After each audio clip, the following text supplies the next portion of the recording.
Give us a brief history of what brought you to Yavapai College. Well, I served my time north of the 40th parallel in places like Portland, Oregon, Missoula, Montana, Green Bay, Wisconsin, Philadelphia. So I was bound and determined to move to Arizona for obvious reasons. And at the time, I was at the University of Wisconsin, Green Bay, coaching soccer when the opening appeared. And I was fortunate to gain an interview and get the position. And my first athletic director who hired me was Mrs. Lynn Merritt, and I have her to thank for being here. And so, if I understand correctly, you're the only coach that Yavapai College has ever had for the soccer program? Only head coach. This is my 20th season at Yavapai College. I've been the only head coach for the soccer program, and we've only had one assistant coach during that time period. That's my buddy Hugh Bell. Is he still the assistant coach now? He's going to be entering his 17th season. So I was the Lone Ranger for the first 3 seasons of the program until Hugh Bell came on board. And how did Yavapai College do those first 3 seasons? Not too bad. We won a national championship in our 39th game. The very first recruiting class won a national title, and those guys were tremendous people and tremendous players. They had a personality second to none of any team I've ever had, and they laid the foundation for the program and established the history and tradition of the program right away. So in a sense, they kind of screwed it up for everybody else because the standards are so high, and I have those players to thank from that very first team that won a national championship. Oh, wow. So there's 6 national championships, 16 top 4 national finishes, and 19 consecutive conference titles? And that's in 19 years. We've been fortunate enough to win 19 consecutive Arizona Conference championships, and that's very difficult because you have 9 other teams in our league that kind of gang up on us, and they share their scouting reports, and so we've been fortunate to win the league every year in our existence. And when you get to the national tournament, it involves 8 teams, and we've been fortunate enough to be in the national tournament 17 of the past 18 years, and we've been a Final Four team, finishing in the top 4 in the country 16 out of those 17 years, and been actually in the national championship game 12 times. So we won 6 national titles, and we were runner-up 6 times as well. That's incredible. That is incredible. What does it take? For someone like me who doesn't have a real firm grasp on soccer, what does it take to get to the nationals, to get to the championship? Well, it's a combination of a lot of things. First and foremost, recruiting the right individuals, not only good players but good people, and we're interested in players that are very sincere about getting an education using soccer as a means. In my opinion, there's a direct correlation between performance in a classroom and performance on the field. If you have players with the desire and determination to succeed in life, they're going to battle for you on the field. And this past season in 2007 was a perfect example of that. Here we are down to Georgia Perimeter College in a national championship game 3-2 with just a couple minutes to go. And most people would throw in the towel at that point, but our players were bound and determined to get that tying goal, and ultimately they got the winner and won the championship in just a couple minutes. Wow, that's really neat. You said about recruiting players, and I heard, I don't know if this is just a rumor, but that you when you're recruiting players, you were telling them that Yavapai meant something was Native American for like winning soccer or something.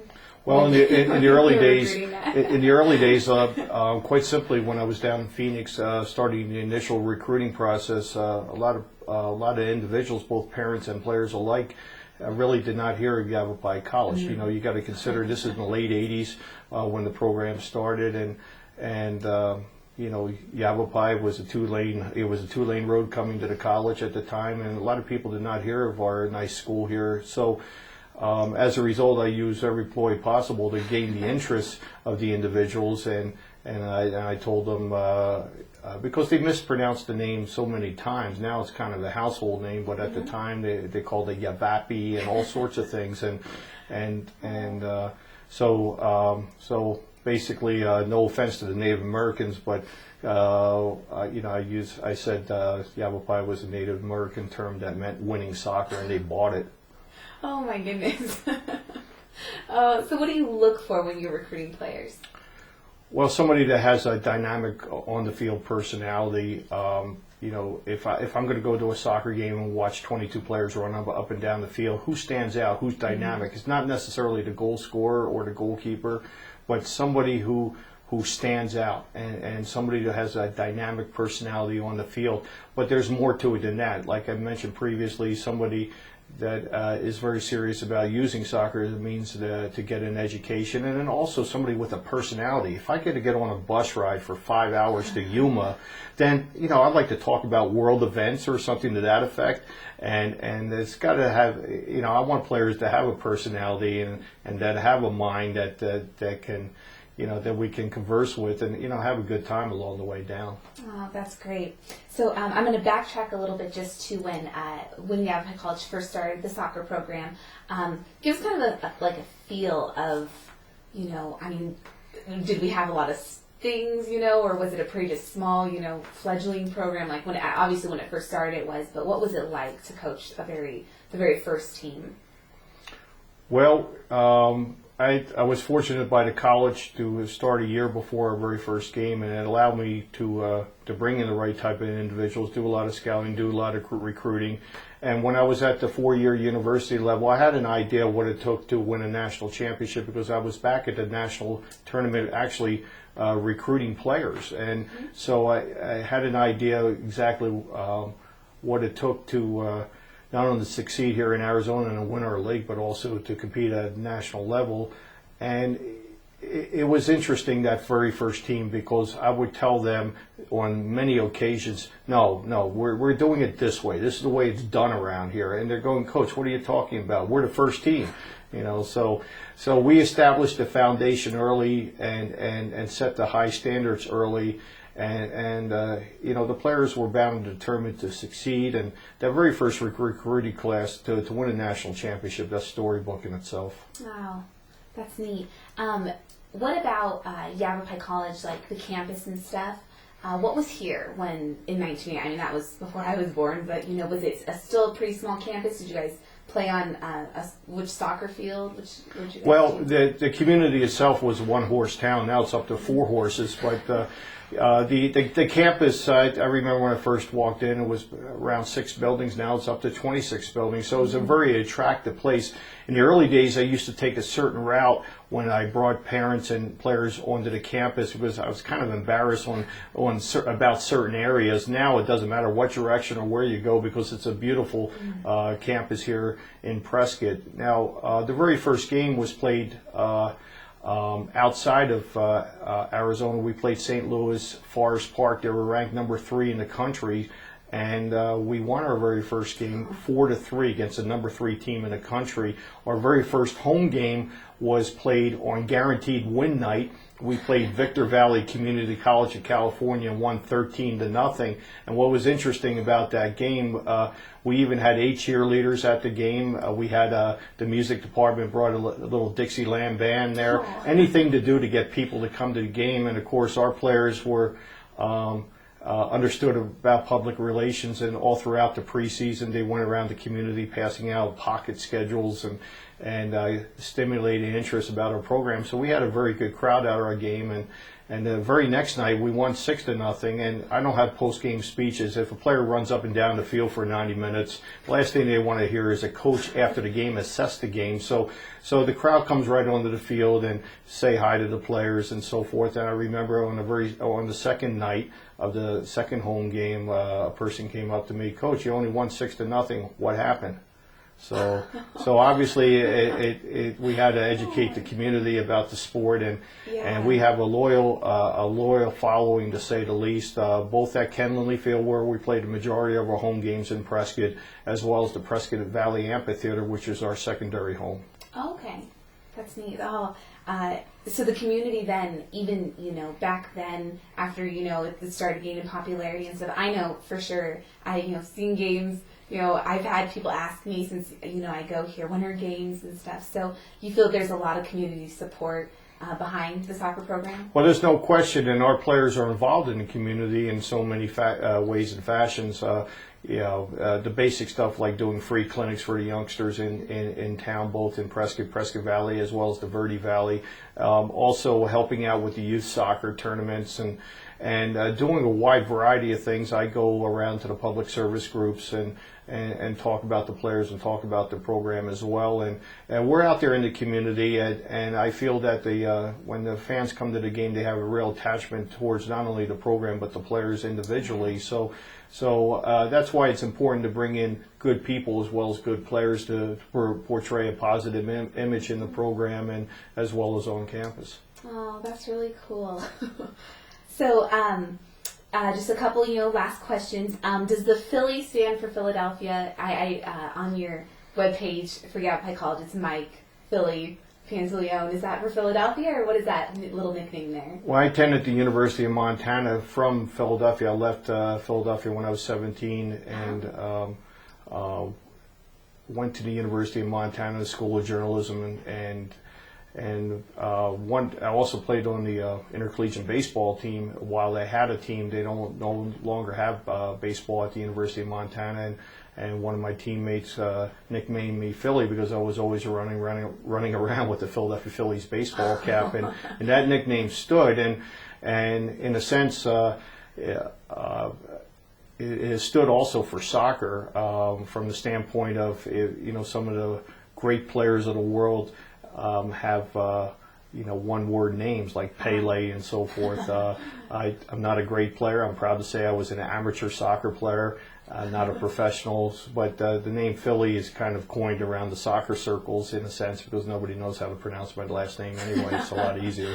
True. And I also heard another thing that you recycle halftime speeches every 2 years since it's just a 2-year program. Well, that's the beauty of a junior college.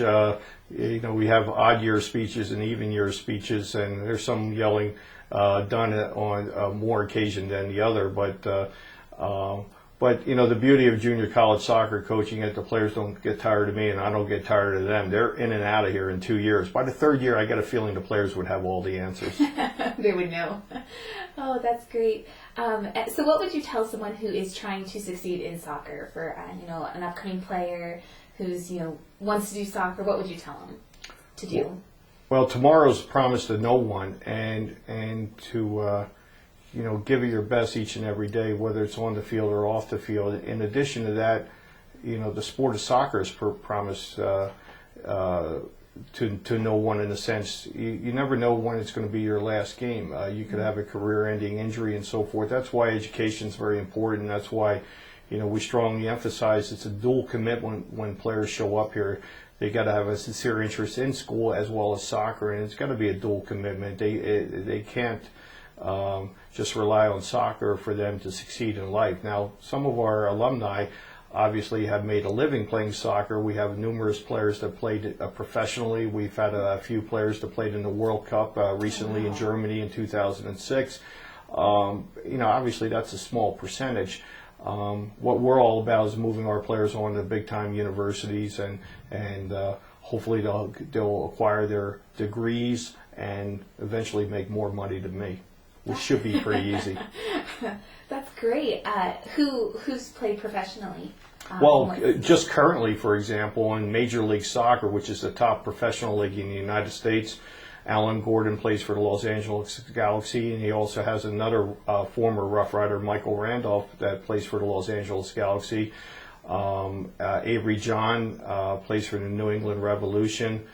And Roger Espinoza, who was just a recent graduate and moved on to Ohio State University, just got picked up by the Kansas City Wizards, and he's in their lineup right now as a rookie. So we've had numerous players. I'm just talking about current players, but we've had numerous alumni that play at various levels professionally across the country and throughout the world.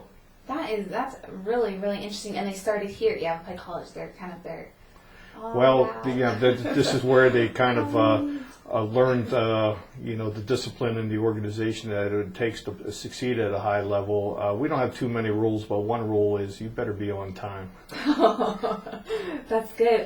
I had some soccer players in my classes last semester because I took all morning classes. and they would, I can remember them coming into class. They look so tired, from practice and stuff. So what kind of a practice would you run them through usually? Well, we like to train as much as possible on the field. At the same time, we'll make use of the resources in the area, like the weight room, the swimming pool, the mountains, the trails, and so forth. But really, the work is done on the field.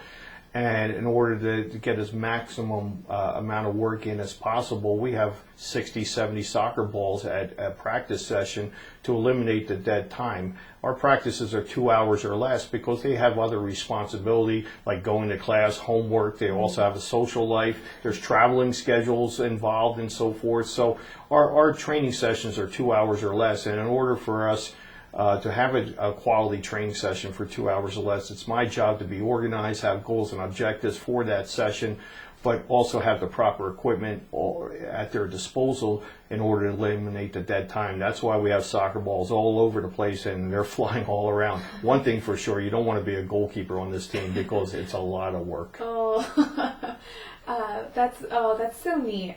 One final thing. I know a lot of people, because Yavapai College has been so successful at soccer program. I mean, I think it's classified as the most successful soccer program in the United States. That I don't know for a junior college or for across the board. But what would you say is the key to that success? Is there a secret, or is there some kind of a thing that you would attribute to the success of the program? Well, attention to detail, leaving no stone unturned, and leaving no stone unturned when you're recruiting, attention to detail when you're coaching, and leaving nothing to chance. And again, not being stubborn as well as a coach. A lot of players come from different backgrounds and different experiences, and I welcome them to share their experiences and their backgrounds. If they have suggestions, I want to hear it. Now, 4 out of 5 times they're going to do it my way, but hey, that 1 out of 5 times, hey, that's not a bad idea. We'll make that adjustments from time to time. But again, attention to detail and quite simply hard work. Not only hard work by the coaching staff, but hard work by the players. And really, there's no magical formula to success, really, other than hard work. And would you also attribute that to teamwork too? I know in their tendency, I was a big basketball player when I was younger. Now I'm way too short, but when the height started to matter. But there was never. I was on a team once where our head coach had told us that this is a team. There's not going to be one person who has the ball the entire time and stuff. This is a very much of a team effort. Well, your coach had to deal with emotional management. When you coach men's soccer, you got to deal with ego management, and it's very important to get that cooperation and to succeed as a unit. And our system of play and style of play doesn't focus in on one player. Everybody has a major role that they have to address and so forth. So again, we become more of a dangerous team when we can score from different areas of the field by different individuals as opposed to relying on 1 or 2 players. Great. Oh, thank you so much. Oh, my pleasure. Thank you for the opportunity. Yeah, that is, this is, I don't know, this is like, because that's the thing, there, a lot of people, even, are like, well, how does Yavapai College win so much? How are they so good and everything? And it's like, well, that little key? We don't roll out the ball, as coaches, and the players just don't go through the motions. Again, all parties work very hard. I mean, that's the bottom line. So. Oh, thank you so much. My pleasure. Mike. I Thank you. appreciate that so much.